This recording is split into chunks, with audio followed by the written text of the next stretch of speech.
पहा, आपल्याला आज पाहायचा आहे मूळ संख्या कशा असतात, मूळ संख्या कोणत्या असतात, कशाला म्हणायचं मूळ संख्या नेमकं. पहा, लक्ष द्या तुम्ही बी दोघं तिघ जण. बघा, काही नंबर्स असे आहेत की ज्यांना 1 न डिवाइड होते, त्यानंतर 2 न डिवाइड होत नाहीये, 3 न भाग जात नाहीये, 4 नाही, डायरेक्ट 5 नच डिवाइड होत आहे. म्हणजे 5 या संख्येला फक्त 1 न आणि 5 न डिवाइड झालं. त्याचप्रमाणे 7 ची गोष्ट आहे. 7 ला फक्त 1 न डिवाइड होत आहे, 2 न डिवाइड होत नाही, 3 न डिवाइड याला होत नाही, 4 न, 5 न, 6 न याला भाग जात नाही. डायरेक्ट आणखी कोण डिवाइड होत आहे, फक्त आणि फक्त 7 न. म्हणजे 5 आणि 7 ह्या अशा संख्या आहेत की ज्यांना फक्त आणि फक्त 1 न डिवाइड झालं आणि त्याच्यानंतर डायरेक्ट त्या स्वतः त्याच नंबरनं डिवाइड झालं. इथं 7च्या बाबतीत तेच झालं, 1 न डिवाइड झालं, 1 न भाग गेला, त्यानंतर मग 2 नाही, 3 नाही, 4 नाही, 5 नाही, डायरेक्ट 6 पण नाही, डायरेक्ट 7 न डिवाइड झालं. तीच गोष्ट 6 ची नाहीये. 6 ला बघा 1 न भाग जातो, 2 न पण भाग जातो 6 ला, 3 न पण भाग जातो, 4 न जात नाही, 5 न जात नाही, पण परत 6 न भाग जातो. म्हणजे बघा, 1 न डिवाइड झालं, 6 न डिवाइड झालं, याच्या व्यतिरिक्तही काही नंबर न डिवाइड झालं 6 ला, तर याला आपण मूळ संख्या नाही म्हणू शकत. आपल्यासाठी झाली मूळ संख्या 5 आणि मूळ संख्या 7.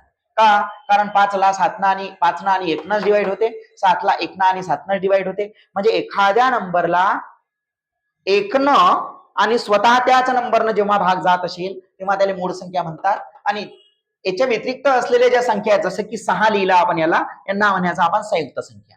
मूळ संख्येला इंग्लिशमध्ये प्राईम नंबर म्हणतात. आणि अशा प्रकारच्या ज्या संख्या आहेत की ज्या मूळ संख्या नाही आहेत त्यांना आपण संयुक्त संख्या म्हणतो. मराठीमध्ये संयुक्त संख्या आणि इंग्लिशमध्ये त्याला कंपोजिट नंबर असं म्हणतात. मग हे कंपोजिट नंबर जे आहेत एकूण 74 असतात. 1 ते 100 मध्ये एकूण 74 मूळ संख्या असतात, संयुक्त संख्या असतात. आणि मूळ संख्या ह्या एकूण 25 असतात 1 ते 100 मध्ये. मूळ संख्या किती? 1 ते 100 मध्ये 25. आणि संयुक्त संख्या किंवा ज्याला आपण कंपोजिट नंबर म्हणतो ह्या 1 ते 100 मध्ये किती? 74. बरोबर आहे? लक्षात येत आहे काय? संयुक्त संख्यांची संख्या 1 ते 100 मध्ये 74, मूळ संख्यांची संख्या 1 ते 100 मध्ये 25. मग आता 74 आणि 25 म्हणजे 99 झाले. मग एक कोणता तरी एक नंबर असा उरला की जो मूळ संख्या पण नाही आणि जो संयुक्त संख्या पण नाही, जो प्राईम नंबर पण नाही आणि जो कंपोजिट नंबर पण नाही, असा कोणता तरी एक नंबर उरला.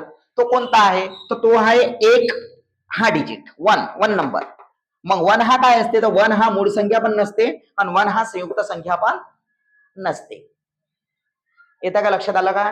तर अशा पद्धतीनं मूळ संख्या संयुक्त संख्या आपण आज समजून घेऊ.